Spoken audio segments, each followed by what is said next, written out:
London housing falling down, falling down.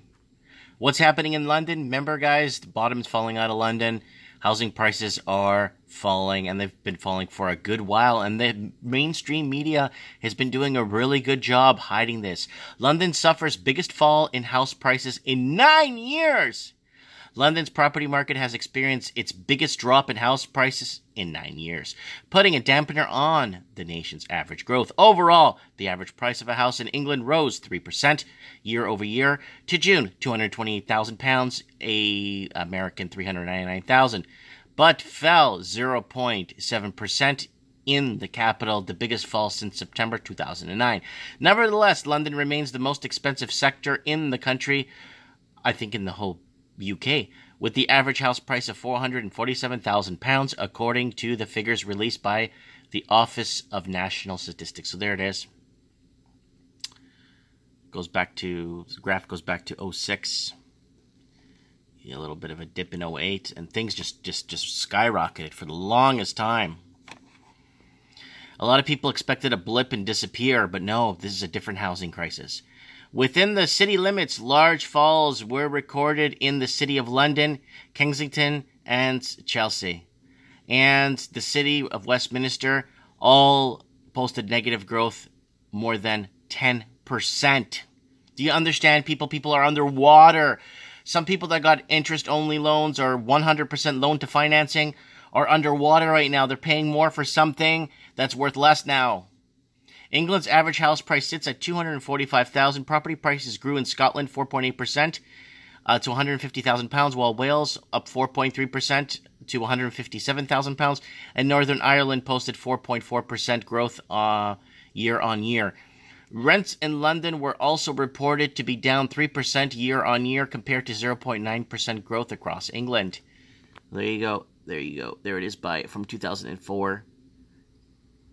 And that's the average house price by English region, January 2004 to 2018. So you could start seeing the little dip. It's been going up too high for too long. Earlier in the month, Bank of England raised official interest rates up 0.75%.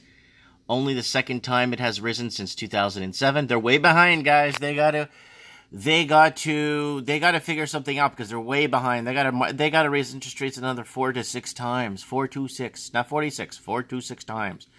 London is known for its expensive luxury real estate, with $1 million buying a 28 square meters of prime residence space, according to Knight Frank, making the second most expensive market for the prestige property in the world. Sydney, by comparison, is ranked 7th. Wow.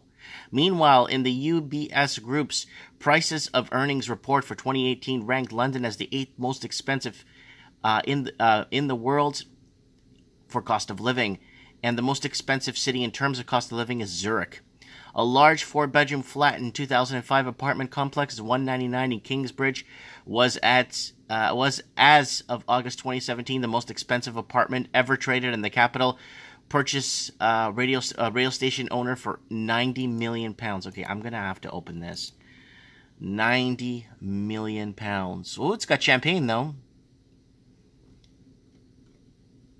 Okay, it's got a foyer. There's the outside.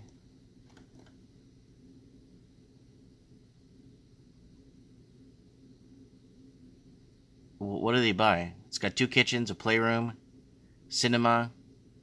10-bedroom. Okay, so it's in there somewhere. It's in that, and you got base strata fees.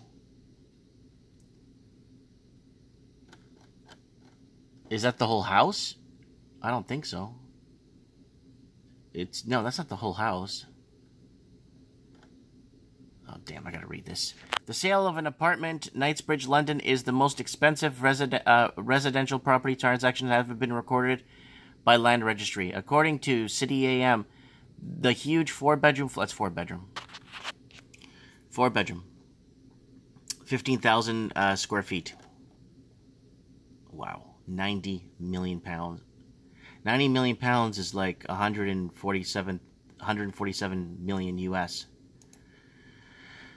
The 8-bedroom Victorian mansion in South Kingston sold for $40 million at the start of this year, and the 7-bedroom and property in Notting Hill was listed at £25 million, making it the most expensive in the district. Research from Lloyds Bank revealed that the Grozevern Crescent in Belgravia was the most expensive in the country. Average house price of £16.9 million, just ahead of Manchester Plain, a place in Holland Park where the prices were £16.7 million. Russian oligarchs, remember I said yesterday, lots of Russians going in? Russian oligarchs in particular have been buying big, reportedly close to $1.1 billion in English real estate. I've been saying that a lot of Russians have been going into Europe and into the United States. Government pressure on lending to foreign nationals and tighter money laundering rules could have an impact on those buyers. Tighter money laundering rules. I thought money laundering was illegal. Other factors drawing prices down in the capital have included a change in lending rules from the Bank of England, targeting borrowers, higher amounts relative to their incomes, and uncertainty around Brexit process, although the feared price crash triggered the vote yet to materialize. PricewaterhouseCoopers UK Economic Outlook, published in July, had predicted the property prices in London could drop 2% in 2018. Meanwhile, in July, there were 8.6% more listings on the market this year compared to last year. There has been a corresponding increase there hadn't been a corresponding increase in house hunters. That's very important, guys. So they're putting stuff on the market and there's nobody... Sorry, the way it's written sometimes it's hard to digest and process, but this is English proper, right? So I rarely speak English proper. I can barely speak English. Anyways, no, so remember, more inventory on the market. They can't blame supply versus demand issue anymore because that was their number one card. That was their trump card, was supply versus demand. We need to build more. That's not the problem right now. So there's lots of supply, and the problem is affordability. And the mainstream media there in London is doing a really good job covering this up.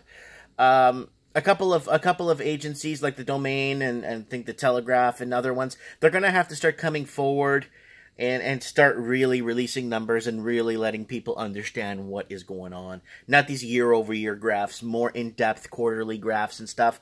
You could find them, but a lot of them are through real estate giants, so it's kind of hard to decipher numbers when you know that they're being swayed in favor of real estate companies and brokers. So guys, this is what's happening in London. London housing falling down, and it's been going on for quite a bit now. The bottom will come out eventually. It's because the middle class isn't buying anymore. People aren't buying from the average UK proper isn't buying from the average UK proper. It's only wealthy coming in and buying, and then the UK proper renting. And as rents decrease a smidge, but a lot of people are moving to Middle England and up to Ireland and Scotland, where they're feeling the pinch right now. So let me know what you guys think in the comments below. If you want to be on the show, let me know. Message me on Facebook. I got a Facebook link up top. If you're from the UK, I'd like to hear from you and find out how this property or this housing crisis has been affecting you and yours. I'd like to know. Thanks for watching, and Godspeed.